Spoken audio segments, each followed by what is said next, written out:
আসসালামু আলাইকুম। BNIS home স্কুলে আপনাদের সবাইকে স্বাগত জানাচ্ছি। আমি তাজনুবা খানম। আশা করি আপনারা সবাই ভালো আছেন। আমি আলহামদুলিল্লাহ ভালো আছি। চলেন আমরা ক্লাসে চলে যাই। আজকে আমি আপনাদের ক্লাস নিব ষষ্ঠ শ্রেণীর বিজ্ঞান। আজকে আপনাদের ক্লাস নাম হচ্ছে 17। এখানে মোবাইল নাম্বার দেওয়া আছে, আপনাদের যে কোনো সমস্যায় ফোন করে জিজ্ঞেস করে নিতে পারবেন। আজকে আমি আপনাদের ক্লাস নিব অধ্যায় 10, চ্যাপ্টারের নাম হচ্ছে গতি। এই গতি চ্যাপ্টারের আমি আপনাদের পাঠ 10 এবং 11 এই দুইটা নিয়ে আলোচনা করব। এই দুইটার মধ্যে কি আছে দেখেন, দ্রুতি, বেগ এবং ত্বরণ, এই তিনটা জিনিস আছে। প্রথমে আসেন আমরা দ্রুতি নিয়ে আলোচনা করি। পাঠ 10 দ্রুতি ও বেগ, এই দুইটা নিয়ে আগে আমি আপনাদের আলোচনা করব। প্রথমে দেখেন দ্রুতি কি আছে, একক সময়ে কোনো গতিশীল বস্তুর অতিক্রান্ত দূরত্বকে দ্রুতি বলে। একটা বস্তু 1 সেকেন্ডে কতটুক দূরত্ব অতিক্রম করলো সেটাকে বলা হয়েছে দ্রুতি। অর্থাৎ দ্রুতির দেখেন সূত্র আছে, দ্রুতি দূরত্ব বাই সময়। ঠিক আছে, দূরত্বের একক কি মিটার, সময়ের একক সেকেন্ড। সেজন্য দ্রুতিকে আমরা এইভাবে লিখতে পারি, এটা হচ্ছে দ্রুতির একক। দ্রুতিকে আমরা চিনব এই মিটার পার সেকেন্ড, এই শব্দটা দিয়ে আমরা দ্রুতিকে চিনতে পারবো। এরপর দেখেন কি লিখেছি, দূরত্ব মাপা হয় মিটারে, যাকে সংক্ষেপে আমরা লিখেছি মি, এবং সময়কে মাপা হয় সেকেন্ডে, যাকে সংক্ষেপে আমরা সে দিয়ে প্রকাশ করেছি। আমি আবার বলছি, একক সময়ে কোনো গতিশীল বস্তু যতটুক দূরত্ব অতিক্রম করে সেটাকে বলা হয়েছে দ্রুতি। দ্রুতির সূত্র হচ্ছে দূরত্ব বাই সময়। এইটুক দিয়ে আমরা কি করতে পারবো, অঙ্ক করতে পারবো। এখন আমি আপনাদের অঙ্ক দিয়ে তারপর বুঝিয়ে দিব, এই সূত্রটা বুঝিয়ে দিব।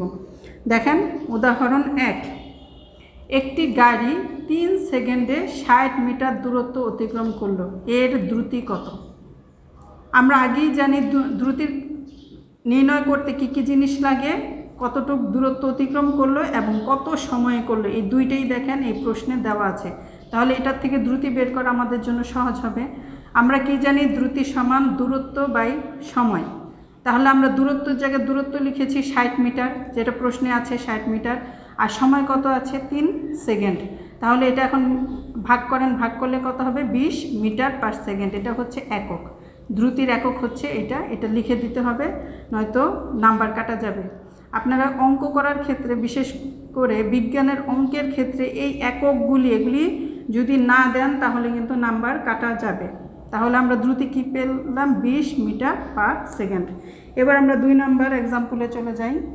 নাহিয়ান কলেজের ক্রীড়া প্রতিযোগিতায় 4 পাক দৌড়ে 5000 মিটার 25 মিনিটে গেল, তার দ্রুতি কত? এখানেও দেখেন দূরত্ব দেওয়া আছে, সময়টা দেওয়া আছে, তাহলে তো আমাদের কোনো সমস্যাই নেই দ্রুতি বের করার জন্য। তাহলে দ্রুতির সূত্র কি জানি আমরা, দ্রুতি সমান দূরত্ব বাই সময়। তাহলে দূরত্ব কত, 5000 মিটার, আর সময় কত, 25 মিনিট। তাহলে এটা কি কত হবে, ভাগ করলে 200 মিটার পার মিনিট। যেহেতু এটার একক মিনিট আছে সেজন্য এখানে মিনিট দিয়েছি। আপনার ইচ্ছা করলে সেকেন্ড বের করে নিতে পারবেন, কিন্তু যেটা আছে সেটা করে রাখলেও কোনো সমস্যা নেই।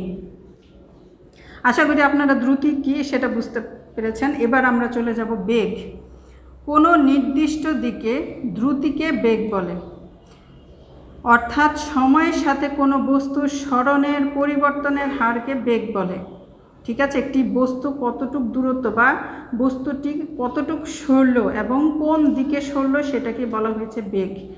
বেগের মান বলার সাথে দিকও উল্লেখ করতে হয়।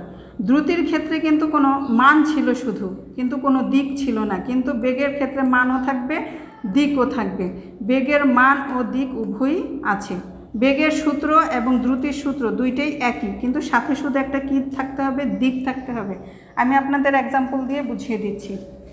দেখেন এক্সাম্পলে আছে, লুবাবা উত্তর দিকে 10 সেকেন্ডে 15 মিটার গেল, তার বেগ কত? খেয়াল করেন এখানে লেখা আছে উত্তর দিকে। যদি এই দিকটা উল্লেখ না থাকতো তাহলে এটা কি হতো, বেগ হয়ে যেত।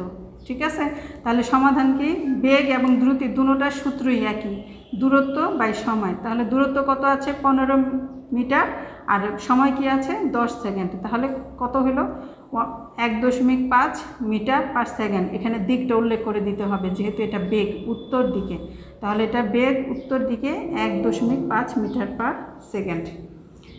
এখন দেখেন আমরা এর থেকে দ্রুতি ও বেগের মধ্যে পার্থক্য বের করতে পারবো। দ্রুতি আর বেগের পার্থক্য কি আসে? একক সময়ে কোনো গতিশীল বস্তুর অতিক্রান্ত দূরত্বকে দ্রুতি বলে। সময়ের সাথে কোনো বস্তুর সরণের পরিবর্তনের হারকে বেগ বলে। দ্রুতির শুধু মান আছে, বেগের মান ও দিক দুটোই আছে।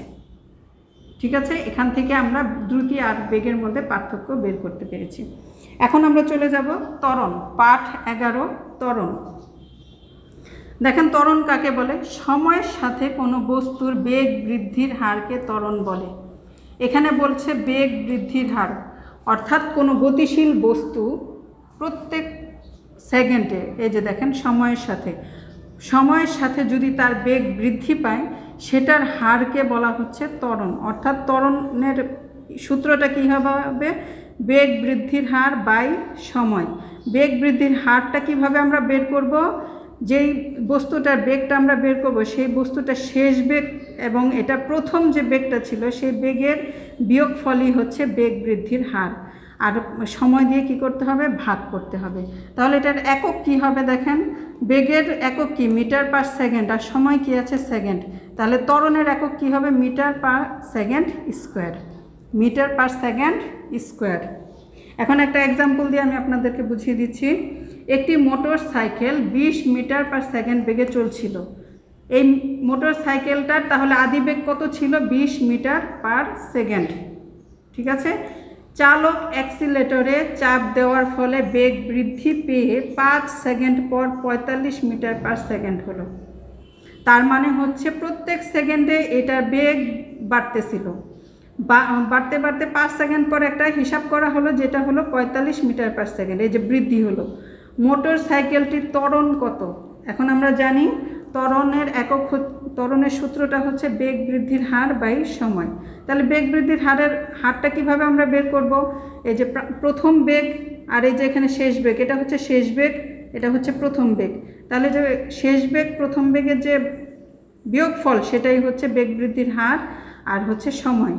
তাহলে দেখেন এই দুইটা বিয়োগ করলে কত আসবে? 25 আর নিচে 5। এটা দেখেন এই জায়গাটায় আমি যে স্কোয়ারটা কীভাবে হচ্ছে সেকেন্ডের স্কোয়ার সেটা আপনাদেরকে আলাদাভাবে বুঝিয়ে দিয়েছি।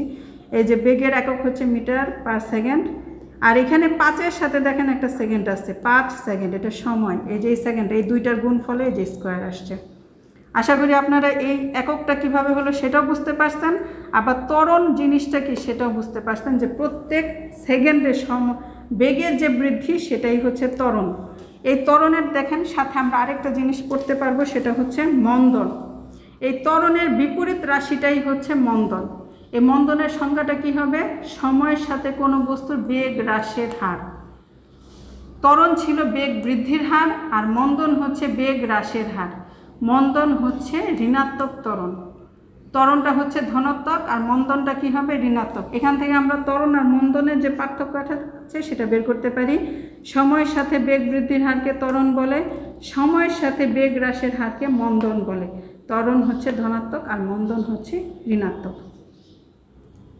আশা করি আপনারা আজকে বেগ, দ্রুতি এবং ত্বরণ এই বিষয়টা ভালোভাবে বুঝতে পারছেন। আর অঙ্কগুলি সুন্দরভাবে আপনারা বাসায় প্র্যাকটিস করবেন। এটা এককটা কিভাবে হয়েছে, সূত্রগুলি ভালো করে মুখস্থ করলে আপনাদের অঙ্কগুলি করতে কোনো সমস্যাই হবে না। আপনারা সূত্র ভালো করে মনে রাখবেন, সেই সূত্র ধরে অঙ্ক আসলে সেই সূত্রের মধ্যে বসায় দিলে আপনাদের অঙ্কটা হয়ে যাবে। আপনারা বাসায় ভালো করে প্র্যাকটিস করবেন। ভালো থাকবেন, সুস্থ থাকবেন। আল্লাহ হাফেজ।